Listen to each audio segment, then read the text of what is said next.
को भी घेरा हुआ है चारों तरफ से, तो घबराने की जरूरत नहीं है। बस इस कहानी को अंत तक बड़े ध्यान से समझने की कोशिश कीजिएगा, तो आपको समझ में आएगा कि इस जीवन का मूल्य क्या है। चलिए अब कहानी शुरू करते हैं। एक बार एक पंडित जी ने एक दुकानदार के पास 500 रुपए रख दिए।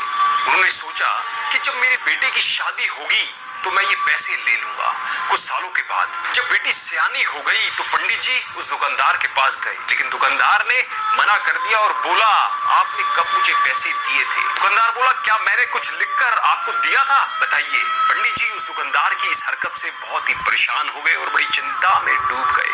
फिर कुछ दिनों के बाद पंडित जी को याद आया कि क्यों ना राजा से इस बारे में शिकायत कर दूं, ताकि वह कुछ फैसला कर देंगे और मेरा पैसा मेरी बेटी के विवाह के लिए मिल जाएगा। फिर पंडित जी राजा के पास पहुंचे और अपनी फरियाद सुनाई। राजा ने कहा, कल हमारी सवारी निकलेगी और तुम उस दुकानदार की दुकान के पास में ही खड़े रहना। दूसरे दिन राजा की सवारी निकली। सभी लोगों ने फूल मालाएं पहनाई और किसी ने आरती उतारी। पंडित जी उसी दुकान के पास खड़े थे।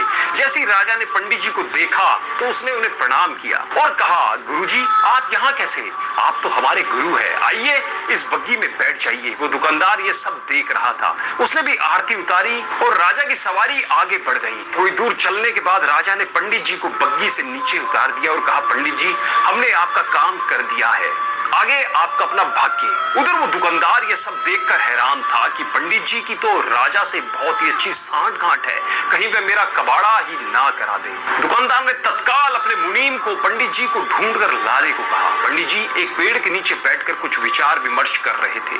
मुनीम जी बड़े ही आदर के साथ उन्हें अपने साथ ले आए। दुकानदार ने आते ही पंडित जी को प्रणाम किया और बोला, पंडित जी मैंने काफी मेहनत की और पुराने खातों को देखा तो पाया कि खाते में आपका 500 रुपया जमा है और पिछले 10 सालों में ब्याज के 12,000 रुपए भी हो गए हैं। पंडित जी आपकी बेटी भी तो मेरी बेटी जैसी है पंडित जी, अतः 1,000 रुपए आप मेरी तरफ से ले लीजिए और उसे बेटी की शादी में लगा दीजिए। इस प्रकार उस दुकानदार ने पंडित जी को 13,500 रुपए देकर बड़े ही प्रेम के साथ विदा किया। इस कहानी का सार क्या है दोस्तों?